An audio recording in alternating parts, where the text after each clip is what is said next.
this evening? Oh, pretty good, sir. Thank you all for coming interviewing in. me. You're a member of the current Yes, sir. board. So you've been through this process before. So Since the beginning. and we have your resume. Yes, sir. So what we'd like to do is, Mr. Duff and Mr. Butler hadn't gone through this before, but you're kind of familiar with it. So we will ask a set of questions that we're going to ask to every applicant. So That's fine. with that, we'll start with Mr. Nicely. Or I was going to ask if you want to tell us a little bit about yourself. I know we've got some background on you, but Well, I've been on the board for 6 years. I was appointed to the Joint School Service Committee, to merge the school systems. So Mr. Wright and I have been on that since the beginning. And one of my goals was to see this thing through. Okay? When we knew we were going to get to consolidate, I wanted to make sure that I saw it through, that I'd stay on the board long enough to do that, and that's why I applied again. That was the main reason, to get this finished. if you wouldn't mind some questions, we'll Yeah, sure. get started. Mr. Nicely. Yeah, I got a couple. I just asked all my questions now. What possessed you to vote to close the middle school, the Alleghany County? Well, when we had these discussions with Covington, there would have been no chance in the world of us closing Covington High School. Okay, so we compromised, and we had spoke before about the possibility of Dabney using the middle school, and at one time we even talked about taking the kids out of the middle school and putting them in the grade school because of the lack of number of students we had. But it was strictly a compromise. Well, my opinion. Yes, sir. What possessed you to run for this board, this new board? I wanted to finish what we started. Like I say, I've been on there since it started talking to merger talks, and I've been to all the meetings. I just want to see it through, because in my heart, what we did by consolidating, we didn't want to use the word consolidating because that has a dirty connotation for some people, merging the school systems because of what it would do for the kids. We would be able to offer classes.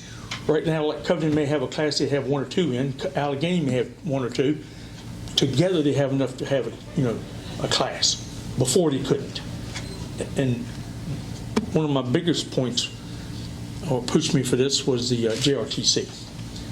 Because I firmly believe that not all students are made to go to college. That we need to train these kids to keep them here into an occupation. And I think JRTC is the answer for that. And we could not get Covenant participation up to what we thought it should be because of the drive time, the busing time, the classes. But that's why. I'm going to ask you a question. I didn't ask the other two candidates because they weren't on the board at the time.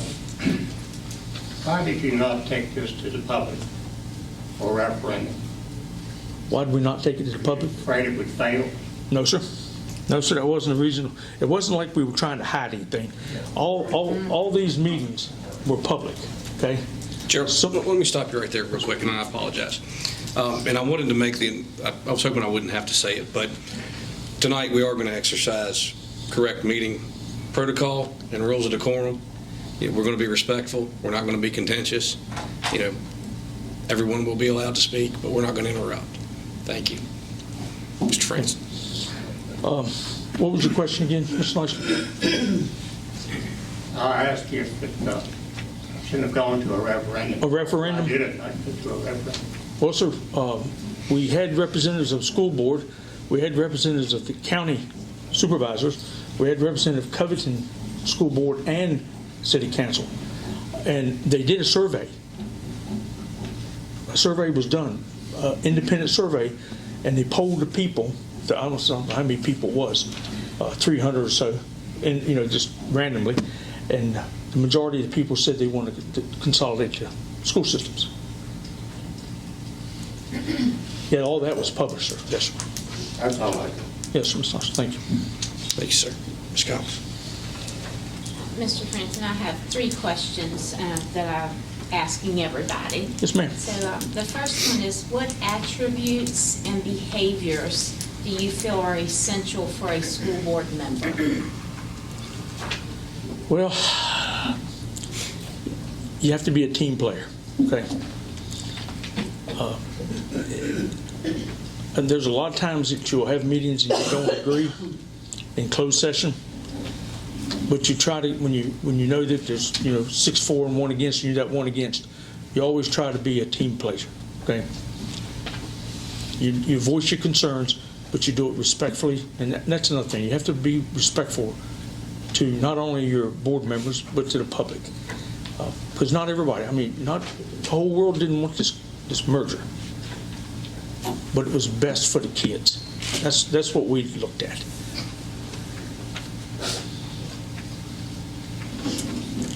My second question is, what do you feel is the best way to address differences of opinion on the board or between the board and the administration? Well, we really haven't had a lot of problem with, fights with administration or the board. Most of the board, I'm not being disrespectful to Covenant, okay, but if it was my choice, we'd take our whole board, okay, because we have a cohesive board. They work together good. They don't always voice the same opinion, but they support each other.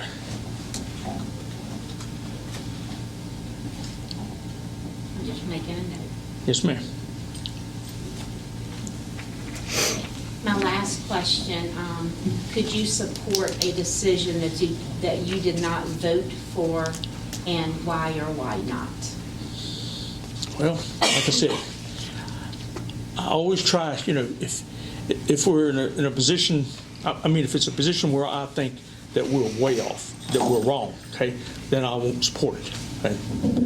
But a lot of times in closed session where you have student matters and stuff, you think things are really not fair, especially if you have 2 students, one's an IPA and one's not. There's different rules, and I always think that it should be the same rules. That if both of them do the same thing, then both of them should get the same punishment. And you can't always do that, okay, because of the IPAs. Thank you. Yes, ma'am. Dr. Goins. Do you think that it is important that the children in the school system be taught a diversity in opinions, thoughts, ideas, cultural values, and economic theories? And how important do you think that is? And secondly, if someone were to try to ban a controversial subject from the school system, how would you react? That's kind of deep. Well, okay.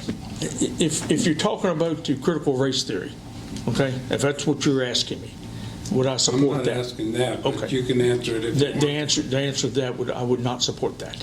Okay, I personally think that it pushes racism. Okay, and what my desire is that every kid be treated fairly and equally. Okay? And as far as any kind of books, I'd almost have to see the book. It's hard to go to church on Sunday mornings and then go to something and see something that's so in the face of your Christian beliefs. I would struggle to support a book that was anti-Christian. I would have a struggle to do it. But, that's why we leave this stuff to the administration, because that's what they're trained to do. And we always try to give them the leeway. If we're going to hire somebody, I don't think it's a school board's position to come in and say, well, you had all these school committee hire them, investigate them, did the interviews, and then us question that. I think we should give them the leeway, because that's what they're paid to do, and that's what they're trained to do. Does that answer your question, Yeah. Dr. Collins? Thank you. Mr. Griffin? The advancement of technical and trade schools. How do you support it? Trade schools? Oh, 200%. That was one of my big things, that why we should, I made a list when we had our first merger meeting, and that was one of my top 3, was that we need to support JRTC. We need to get the kids into a trade, to teach them, carpentry, mechanics, auto mechanics, electrical, computer technology.